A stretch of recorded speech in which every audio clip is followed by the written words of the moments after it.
কুয়ায় ফেলে দিয়ে ইউসুফ আলাইহিস সালাম যদি মিশরের রাজ ক্ষমতাতে গিয়ে সেখানকার সুপ্রিম ম্যান হতে পারেন, সম্রাট হতে পারেন, তাহলে যারা আমাদেরকে জুয়েল রানাকে উড়িষ্যাতে পিটিয়ে মারছো, যারা আমাদের বিহারের chief minister of Bihar mister Nitish Kumar, আমার বোন নুসরাতের মুখের হিজাবটাকে খুলে দিচ্ছ,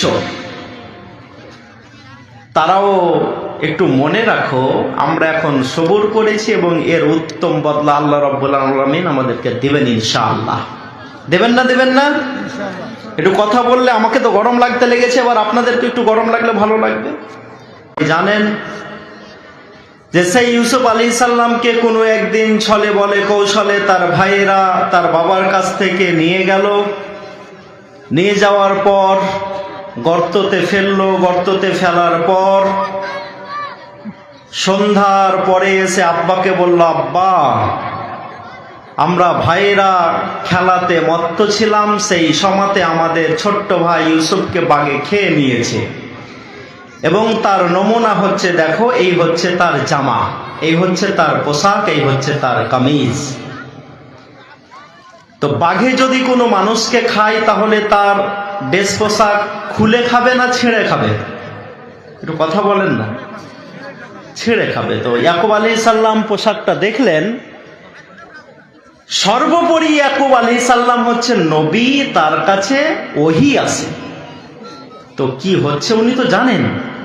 তো উনি বলেছিলেন যে আমি আজকে সবুর করলাম, সাবরান জামিলা। সব কিছু জানার পরে বলেছিলেন আমি উত্তম ধৈর্য ধারণ করলাম। তো বর্তমান ভারতবর্ষের যে সিচুয়েশন, বর্তমান ভারতবর্ষের যেই অবস্থা, এই অবস্থাতে আমরা মুসলমানরা এখন একটাই কথা বলছি যে আমরা ইয়াকুব আলাইহিস সালামের মতো সমস্ত কিছু জানা বুঝার পরেও একটু সবুর করলাম, ধৈর্য ধরলাম, এর বদলা আল্লাহ রাব্বুল আলামিন আমাদেরকে দেবেন।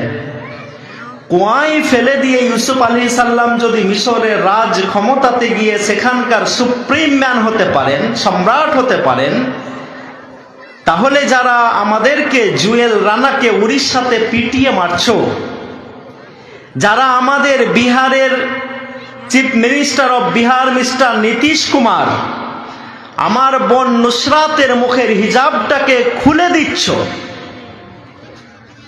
তারাও একটু মনে রাখো আমরা এখন সবুর করেছি এবং এর উত্তম বদলা আল্লাহ রাব্বুল আলামিন আমাদেরকে দিবেন ইনশাআল্লাহ।